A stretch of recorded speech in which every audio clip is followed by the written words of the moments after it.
শেখ হাসিনার আমলে তো আপনারা কেউ গিয়ে গীতা পাঠ করেন নাই। শেখ হাসিনা আমলে কোনো আলেম গিয়ে দুর্গা পুজোয় গিয়ে সেখানে তাদেরকে শুভেচ্ছা জানায় নাই। শেখ হাসিনা আমলে কেউ গিয়ে তো সেই সময় ওখানে গিয়ে সঙ্গীত পাঠ করেন নাই। এই আমলে যখন ফ্যাসিজম নাই, তার জুলুম নাই, এবং হিন্দুস্তানের অধিকার বাংলার উপরে, হিন্দুস্তান আধিপত্য বাংলার জমিনে অনেক কমে গেছে, এই সময় কেন গিয়ে আপনি এগুলো করতেছেন? সব ক্ষমতার লোভে। এটা করলে ভারত বলবে মডারেট, এরা ঠিক আছে, এরা জঙ্গি টঙ্গি না, কেন ক্ষমতা আসলে সমস্যা নেই, ক্ষমতার লোভে পাগল হয়ে গেছেন, ক্ষমতার লোভে।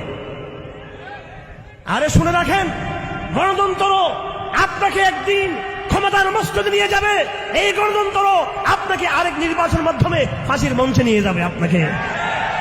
আমরা ইসলামের সেই বিজয়ের কথা তরুণ প্রজন্মকে বলতে এসেছি। ইসলাম, ওই ইসলামের বিজয়ের কথা বলবো, ওই পন্থার কথা বলবো, ওই মেথডের কথা বলবো, ওই পদ্ধতির কথা বলবো, যে এই পদ্ধতিতে দিন কায়েম দেরিতে হবে, কিন্তু কিয়ামত পর্যন্ত সেটা সাস্টেইন করবে সেটা।